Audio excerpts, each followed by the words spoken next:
Boa tarde, amigos. Vamos iniciar o nosso encontro de hoje com a prece.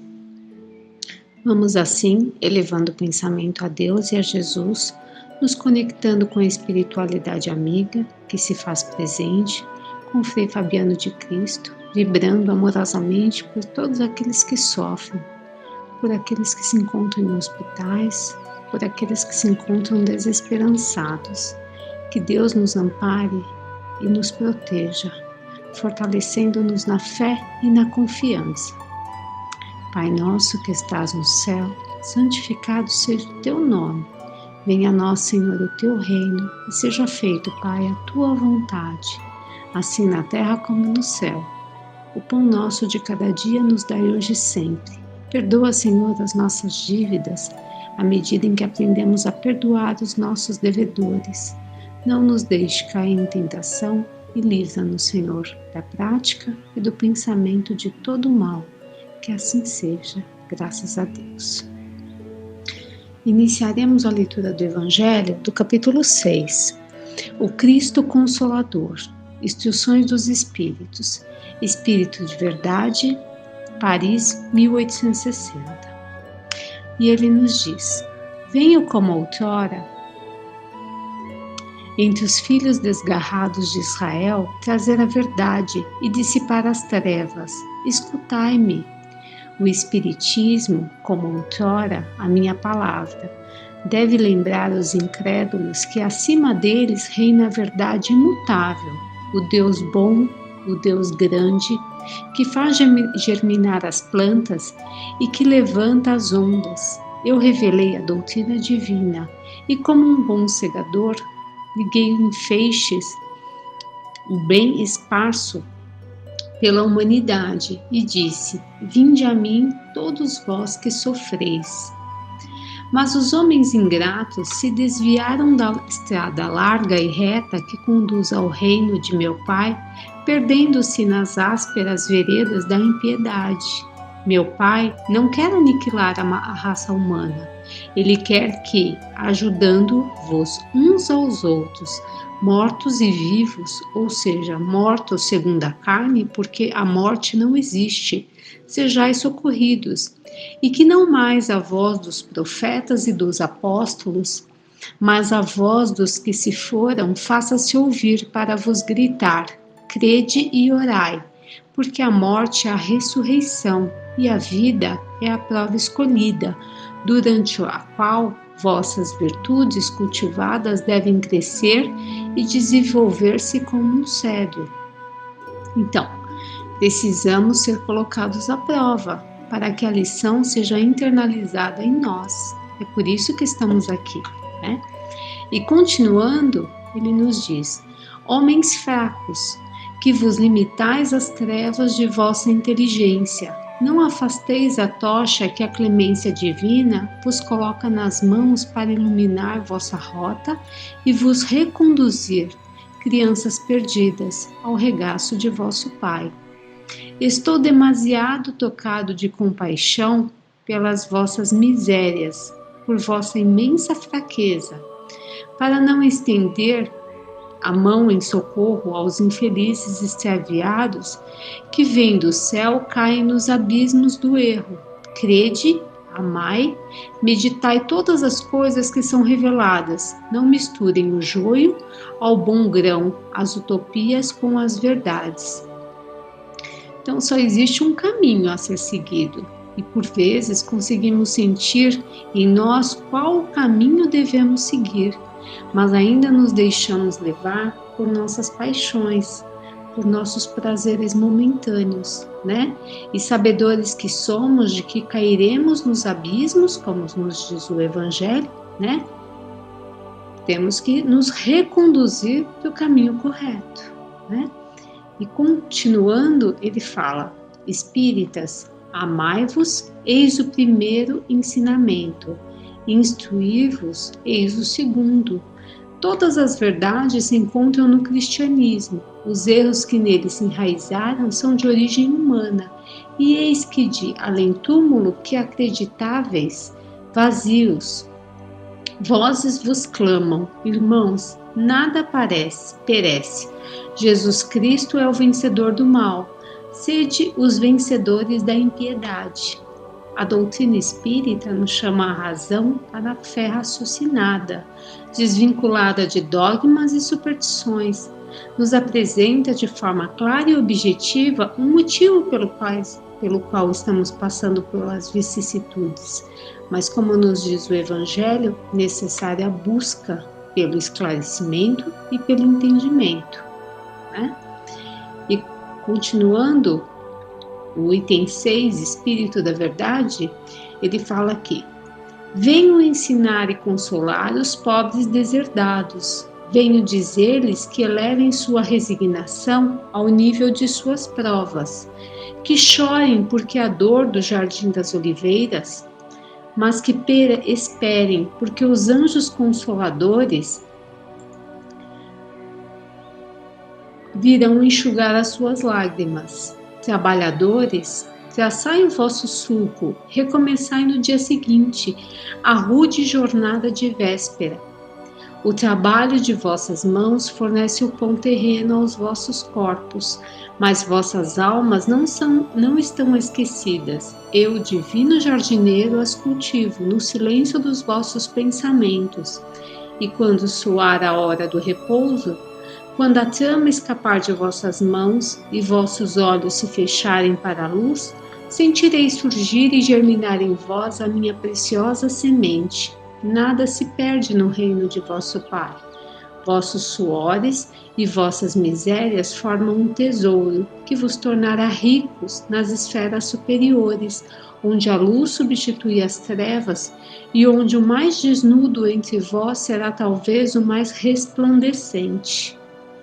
Em verdade vos digo, os que carregam os seus fardos e assistem os seus irmãos são os meus bem-amados. Instruí-vos na preciosa doutrina que dissipa o erro das revoltas e vos ensina o objetivo sublime da prova humana. Como o vento varre a poeira que o sopro dos espíritos, dissipe a vossa inveja dos ricos no mundo, que são frequentemente os mais miseráveis, porque as suas provas são mais perigosas que as vossas. Estou convosco, e o meu apóstolo vos ensina: bebei na fonte viva do amor, e preparai-vos, cativos da vida, para vos lançardes um dia livres e alegres no seio daquele que vos criou, fracos para vos tornar perfeitos, e deseja que modeleis vós mesmos a vossa dócil argila, para serdes os artífices da vossa imortalidade. Então vamos lá. Aceitar as provas sem queixas e sem lamentações, nos diz o Evangelho. Bem-aventurados os que sofrem, que serão consolados. Mas se soubermos sofrer, se soubermos passar pelo sofrimento, né? A mão sempre estará estendida para nós, mas nem sempre estamos propensos a buscá-la. De uma forma equivocada, achamos que estamos abandonados, quando somos a nós mesmos a abandonar o amparo dos espíritos, dos bons espíritos. Quantas vezes nos isolamos dentro da nossa própria dor, enchemos o nosso coração de revolta e nos deixamos envolver pela escuridão. Criamos em volta de nós uma crosta impenetrável e não permitimos que a luz adentre. Necessário se faz um momento de esgotamento, para que ao chegar no fundo do poço venha a reflexão e a lembrança de que somos filhos de Deus e, como filhos, possamos rogar o auxílio ao Pai. Acontece que esse socorro sempre esteve ao nosso alcance, ou somos nós que nos distanciamos dele. E Deus e os espíritos abnegados respeitam o nosso livre-arbítrio, assim como uma criança que precisa se firmar em pé. Embora estejamos à espreita, necessário se faz que ela dê o primeiro passo sozinha. Precisamos buscar. Infelizmente, são nos momentos de maior dificuldade de que lembramos de Jesus e que clamamos ao Pai e proferimos prece. Raras são as vezes que lembramos de agradecer no momento de felicidade. E dando prosseguimento à nossa leitura e o entendimento deste capítulo, trouxemos o livro Jesus e o Evangelho, psicografado por Divaldo e Joana, que faz uma análise do capítulo 6, o item 7, intitulado de Um Jugo Leve. Vinde a mim todos vós que estáis aflitos e sobrecarregados, que eu vos aliviarei. Mateus, versículo 11, 28. E ele fala: Jesus, humanizado, é o grande médico das almas, que, as conhecendo em profundidade, apresenta a terapia recuperadora, ao tempo que oferece a libertadora, que evita novos comprometimentos. Conhecendo a casualidade que desencadearia as aflições, que são consequências funestas das ações anteriores, infelizes que a geraram, propõe como recurso melhor para a total liberação do seu contingente perturbador a conquista da luz interna, superando toda a sombra que campeia nas consciências. Essa claridade incomparável, capaz de anular todos os prejuízos e evitar novas projeções de sofrimentos, é o cultivo do amor, sustentado pela oração, que se converte em canal de irrigação da energia, que procede de Deus e vitaliza a criatura humana.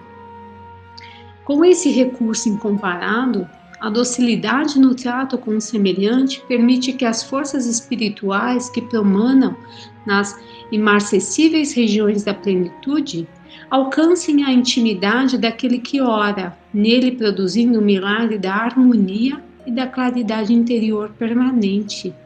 Que lindo esse trecho, né? Tá tudo em nossas mãos, o recurso abençoado da prece. Mas como nos alerta Joana, necessário se faz aprendermos a cultivar o amor. E continuando, ele fala: o homem Jesus, absolutamente lúcido e conhecedor do self que lhe mantinha a organização humana, era todo luz, não havendo qualquer espaço, sombra, o lado escuro que devesse ser penetrado, a fim de erradicar mazelas, desde que o houvera superado as experiências e multifárias nas esferas superiores de onde provinha. Encarnando-se na Terra, não fugiu ao encontro com as imposições dominantes. Entre os seus coevos, mantendo-se imperturbável, mas não insensível aos seus desmandos e reflexões, loucuras e infantilidades evolutivas, razão porque procurava estipar do cerne da vida que o buscava os agentes geradores das aflições, que as esmagavam e os levavam à hediondez, ao crime, à mentira, ao ódio, novos desencadeadores de futuras inquietações. O seu fardo se fazia leve, porque estruturado em claridade diamantina, sem qualquer contingente de tormento, ensejando o alívio imediato ao penetrar na projeção do seu pensamento irradiante que cindia toda a treva. Nele estavam os recursos valiosos para a saúde espiritual. Consequentemente, de natureza moral, emocional e física, o ser humano é o somatório das suas aspirações, mas também o resultado de como aplica esses recursos que o podem escravizar ou libertar. A predominância da sombra ou do lado escuro é o efeito compreensível da ignorância ou do acompliciamento com o crime. Derivado da preservação, dos instintos primários em predominância do seu comportamento, enquanto não seja diluída essa sombra, facultando o entendimento das responsabilidades e dos compromissos que favorecem o progresso, mas se aturde na escuridão aquele que deseja encontrar rumos que são visíveis. A sua existência se torna um pesado fardo para conduzir um tormento mental e conflitivo na consciência entenebrecida.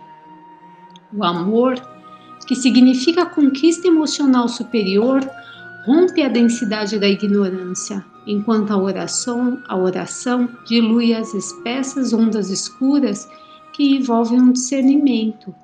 Mediante o amor, o ser descobre o sentido existencial, tornando-se humano, isto é, adquirindo o sentimento de humanidade, com libertação de alta carga de animalidade, nele prevalecendo, compreendendo a necessidade de compartilhar com seu irmão o que tenha, mas também de repartir quanto o enriquece.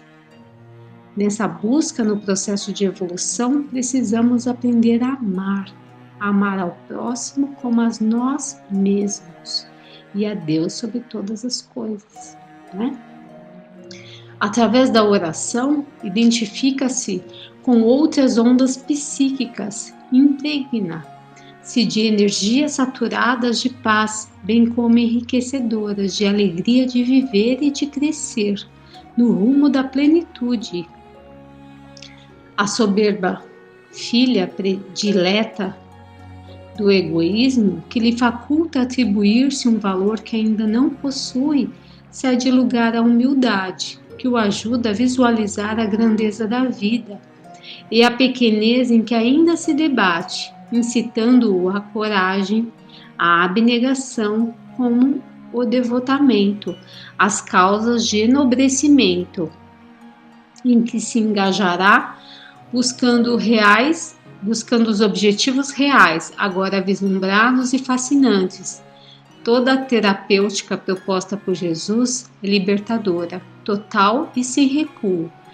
Ele não se detém à borda do problema, mas identifica-o, despertando-o problematizado, para que não reincida no erro, no comprometimento moral com a consciência, a fim de que não lhe aconteça algo pior, quais sejam a amargura sem consolo, a expiação sem alternativa, o impositivo do resgate compulsório. Esse homem singular sempre foi peremptório na proposta de decisão de cada um, respeitando o livre-arbítrio e o direito de escolha que é inalienável, definindo os rumores da felicidade terrena que prosseguiram no reino dos céus, ou demonstrando que através do sofrimento resignado bem vivido, já se devassavam, as fronteiras do reino, embora ainda no mundo físico. Essa visão de profundidade define o Messias, Nazareno, como a luz que veio ao mundo e o mundo recusou, preferindo a densidade do nevoeiro envolvente e alucinante. Sóbrio e austero, sem dureza ou crueldade, sempre compassível, mas não conivente, demonstrou pelo exemplo como viver-se em equilíbrio e morrer-se em serenidade, mesmo que através de qualquer flagício imposto. Ninguém houve que mantivesse tanta serenidade na alegria da pregação, da boa nova, sem a exaltação que tisna a beleza do conteúdo da mensagem, ou receio de que ela demorasse a se implantar no coração da humanidade, de forma paciente, não importando o tempo que fosse necessário e que realmente é de significado secundário. O espírito é eterno e a relatividade temporal é sempre sucedida pela sua perenidade. Feliz aquele que opta por experimentar o bem-estar no momento em que respira e entende. Desdidoso aquele que, conhecendo a forma para tornar-se pleno, posterga a oportunidade, aguardando os impositivos inevitáveis da sujeição e do sofrimento para resolver-se pelo adquirir o que rejeitara anteriormente. É incomparável Jesus, o responsável pelo fardo leve, em razão da sua autoridade moral, ainda não totalmente reconhecida pela psicologia profunda como homem, de palavras claras, de ensinamento sem dubiedades, de vivência sem recalques ou fugas. Veio instruir e consolar, mediante o exemplo de dedicação, jamais se acomodando ao modus vivendi operandi, abrindo sulcos novos no solo dos corações, para neles sementar as palavras seguras e medicamentosas para a preservação da saúde e da vida. Ante os desafios mais vigorosos e as situações mais inclementes, não desistir dos ideais da beleza, não ceder espaço ao mal, não negociar com as sombras, permanecendo-se verdadeiro luminoso de consciência reta, decidido, eis a sua proposta, conforme ele mesmo viveu, sendo o caminho o único para chegar a Deus. Vinde a mim, todos que estáis aflitos e sobrecarregados, que eu vos aliviarei. Então, esse trecho nos mostra que Jesus é o nosso maior exemplo, Na verdade, ele exemplifica isso, Que possamos, então, passar pelas nossas provas, Com resignação, com fé e com confiança. Nos lembrar sempre que somos filhos de Deus e que em nenhuma circunstância estamos sozinhos e buscar sempre a Deus e a Jesus no recurso da prece. E para encerrarmos esse nosso encontro, trago uma mensagem para vocês extraída do livro Paz e Renovação, de Chico Xavier e amigos. O título da mensagem,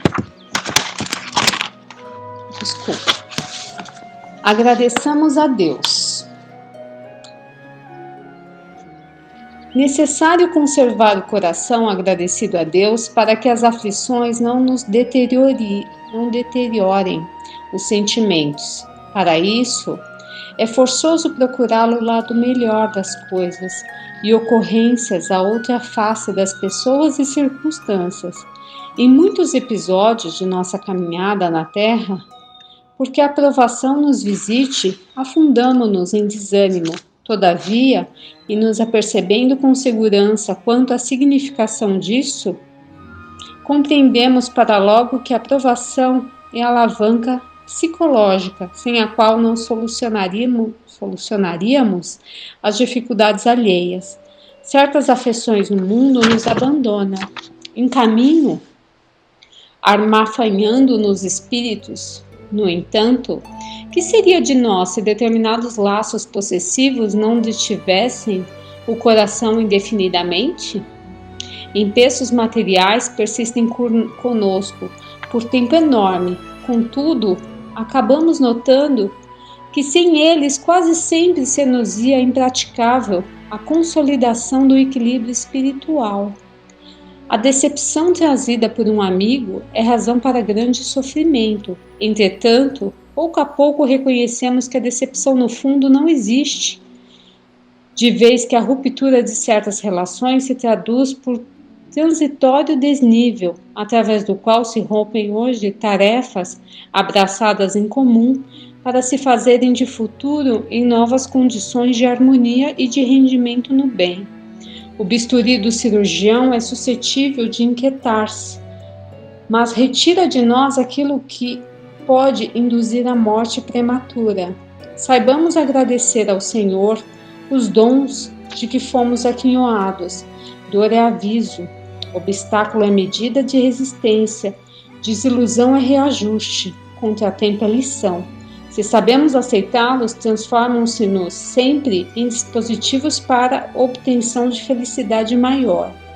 Isso ocorre porque, na maioria das ocasiões, os desapontamentos nada mais são do que oportunidades, a fim de que as nossas emoções se façam respostas na órbita de nossos deveres e para que os nossos raciocínios se recoloquem na direção de Deus. Emmanuel. E aí ficamos por aqui hoje. Fiquem com Deus.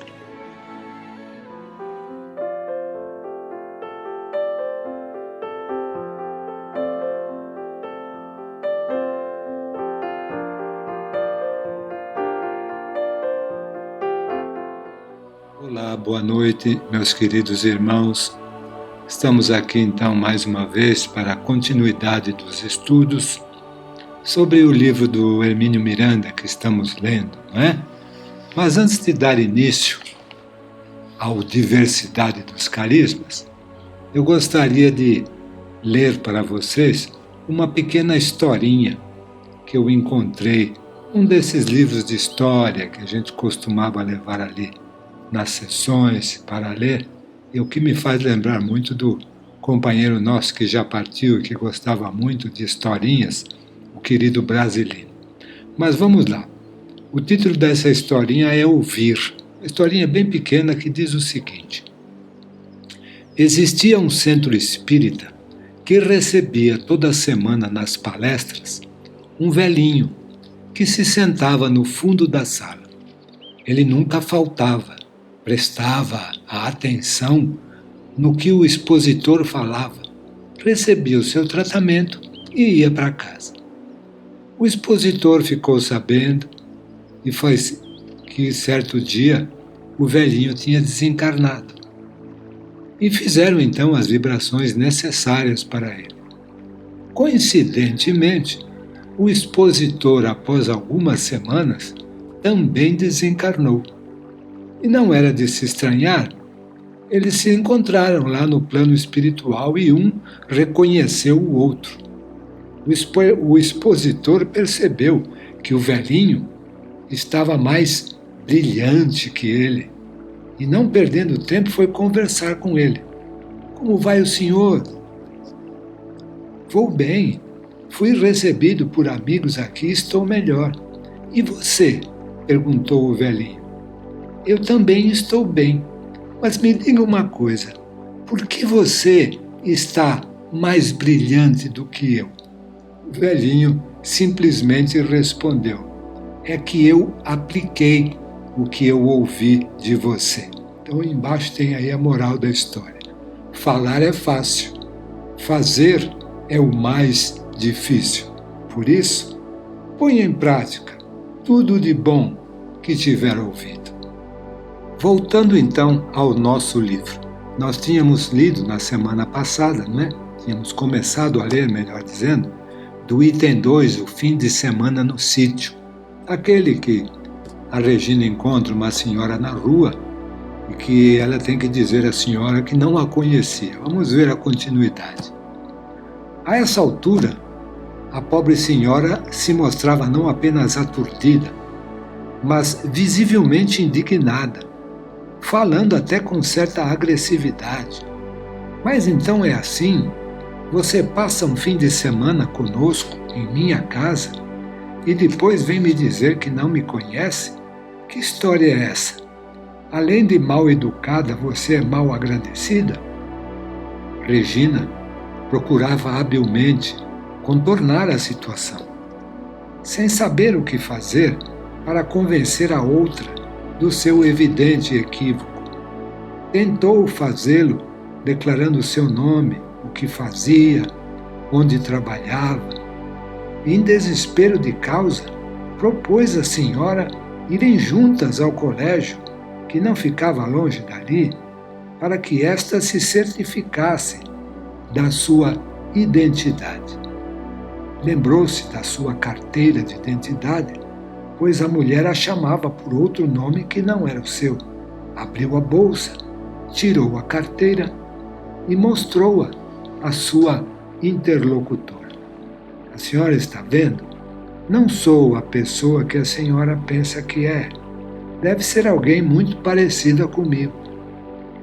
E como que a desculpá-la e até consolá-la pelo equívoco, declarou que muita gente cometia com ela o mesmo engano, dizendo tê-la vista em lugares onde absolutamente ela não estivera.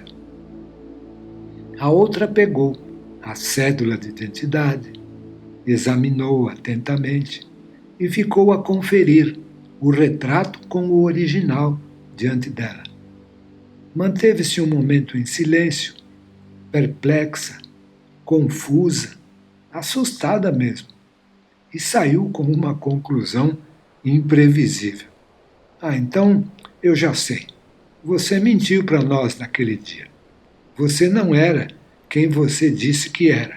É isso. e deu por encerrada a conversa e aquele estranhíssimo encontro na rua. Estava visivelmente aborrecida, magoada e, por certo, ressentida. Pegou a mão da criança, virou-lhe as costas e se foi. Neste dia, Regina ficou seriamente preocupada. A coisa estava indo longe demais. Teria ela uma sósia tão perfeita assim? Estaria ficando perturbada?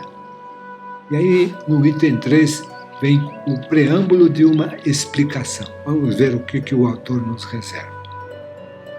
Bem, o ser humano é um animal explicativo. Na realidade, é o único bicho que explica as coisas e fica desesperado quando não descobre nos seus arquivos mentais material suficiente para deslindar uma bela confusão dessas. Acho que uma explicação bem imaginada e bem exposta pode não fazer ninguém mais esclarecido sobre o assunto, mas dá ao explicador uma agradável sensação de inteligência e de competência. Vamos tentar a nossa. O leitor sabe, certamente, que há bem documentados fenômenos de bilocação na história religiosa e até leiga. O mais famoso deles é o de Santo Antônio de Lisboa, sobre o qual nos referimos alhures neste livro. Vimos também o caso da infeliz senhorita Sagé, que era vista em 2 lugares ao mesmo tempo e pelas mesmas pessoas, sem a menor sombra de dúvida ou trapaça. É de se supor, portanto, que Regina pudesse estar num lugar e apresentar-se em outro, ao mesmo tempo, com seu perispírito suficientemente adensado a ponto de ser visto por conhecidos seus como sistema normal de visão, sem nenhuma conotação especial. Ou, quem sabe, as pessoas que haviam longe do local onde ela deveria encontrar-se no momento, eram dotadas de faculdades clarividentes. É uma alternativa possível. Acontece que para isso seria necessário um desdobramento bem caracterizado. E para que este ocorra, o normal é que o corpo físico esteja pelo menos em repouso, em estado de relaxamento, quando não adormecido mesmo. Será que, além do perispírito, há um outro corpo que também pode desprender-se, deslocar-se e mostrar-se à visão alheia em locais diferentes? Sem dizer que isso seja possível, podemos supor que é, pelo menos, concebível. Confesso, porém, que a hipótese exige um volume respeitável de boa vontade, pois seria preciso admitir também que a consciência de Regina funcionasse simultânea e independentemente em 2 corpos separados por uma distância considerável. Eu acho que por aí a coisa fica difícil de se explicar. Vamos experimentar uma outra hipótese. Esta explicação precisa de um preâmbulo que eu passo a expor. Conta-nos Regina que na época em que tais fenômenos ocorriam, ela estava sujeita a mergulhar subitamente em períodos de inconsciência. Foi essa, aliás, a razão que a levou a procurar um psiquiatra, temerosa de estar perdendo o juízo. Como todos nós, ele tinha até um rótulo prontinho para o pacote psíquico. Foi só sacá-lo e pregá-lo como um adesivo. Segundo ele, a coisa chamava-se ausência. E acontecia, como sempre, de maneira imprevista. Por exemplo, ela tomava um ônibus, sentava-se e, de repente, como que se perdia.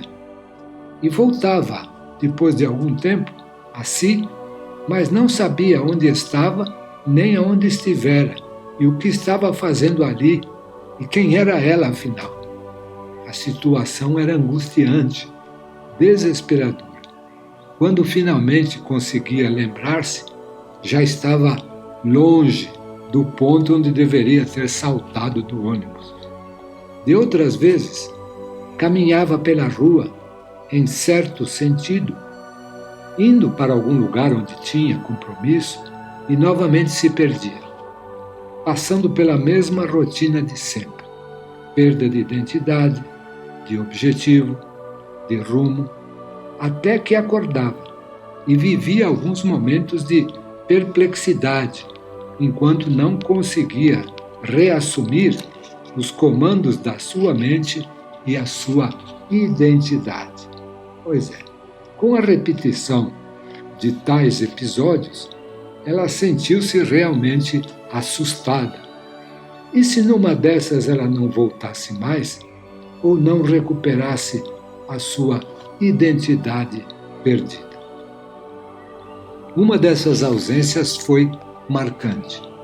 Ela morava na ocasião, em Inhaúma, em um conjunto residencial afastado do centro do bairro.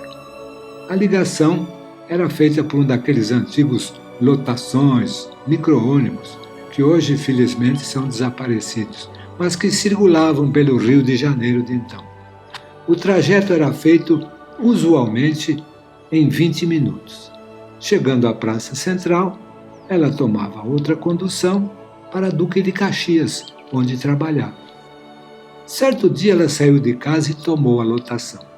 Entrou, sentou-se e novamente perdeu-se, ou seja, teve uma das suas ausências. Ao retornar, despertar ou o que seja, foi particularmente difícil localizar-se no tempo e no espaço e recuperar a sua identidade. Olhava para tudo em volta de si sem entender, com a vaga noção de que estava dentro de um ambiente que se deslocava e no qual havia outras pessoas sentadas em poltronas. Lá estava o motorista, acolá as legendas, uma das quais exibia o preço da passagem, mas, a despeito do seu esforço mental, não entendia nada do que se passava. Quem era, o que estava fazendo ali ou para onde ia. Era como se acabasse de ser violentamente sacudida de um sono profundo, durante o qual sonhava com uma outra realidade. E trazia ainda imagens vagas do sonho que agora se misturavam àquela realidade no ônibus. Qual delas era a verdadeira? O que ela estava fazendo ali? Quem eram aquelas pessoas? Pouco a pouco, ela foi conseguindo localizar-se e identificar-se, olhou para o relógio e concluiu que se haviam passado cerca de 40 minutos e que ela estava muito longe de Inhaúma, lá pela altura de Pilares. Saltou no primeiro ponto, oprimida por uma sensação de angústia, de medo, de perplexidade. Começou a chorar, sentindo-se desamparada, nervosa, confusa, certa de que algo estranho e incompreensível estava acontecendo com ela, a sua inteira revelia. Não tinha dúvida agora, estava perdendo a razão a caminho da loucura. Há algum tempo vinha pensando em procurar um psiquiatra, mas agora não era mais um vago desejo.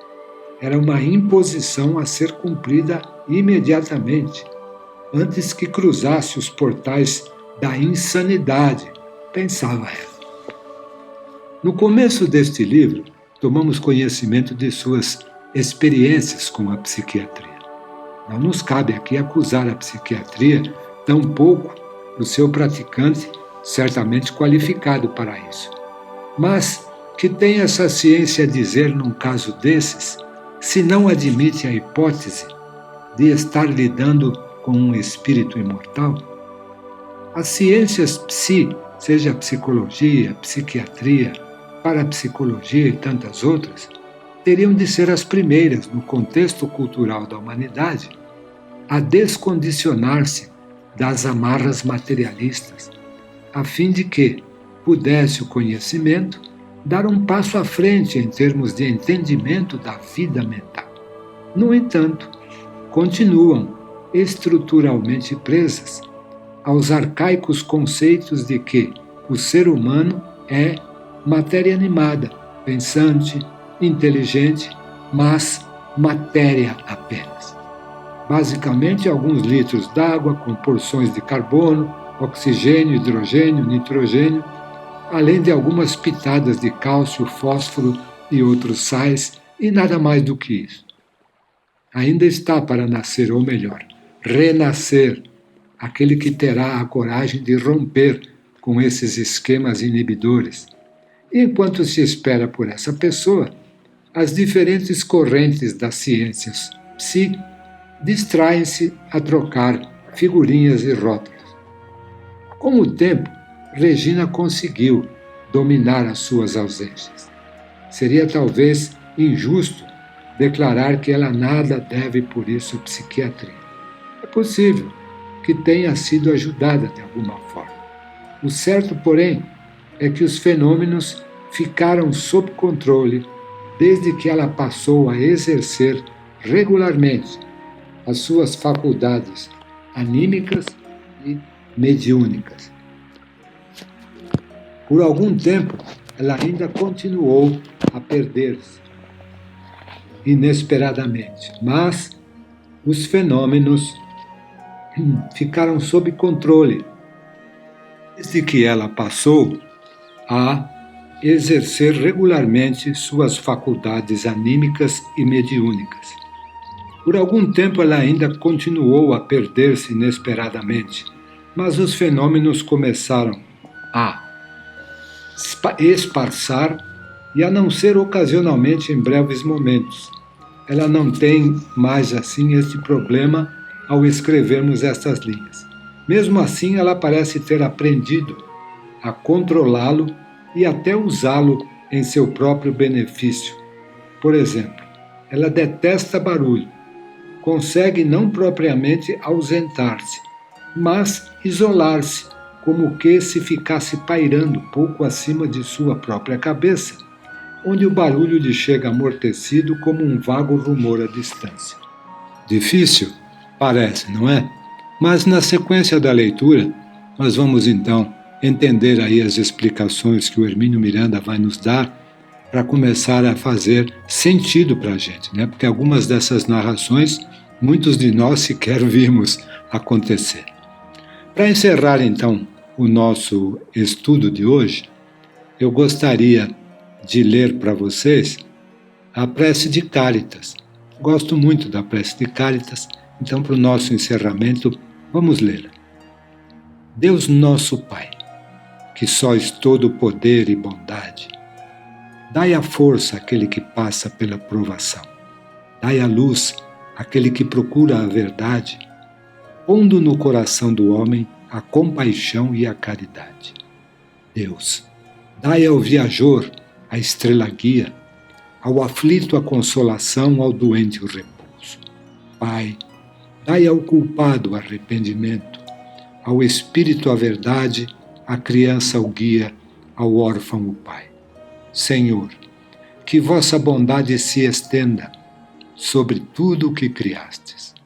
Piedade, Senhor, para aqueles que não vos conhecem, esperança para aqueles que sofrem, que vossa bondade permita aos espíritos consoladores derramarem por toda a parte a paz, a esperança e a fé.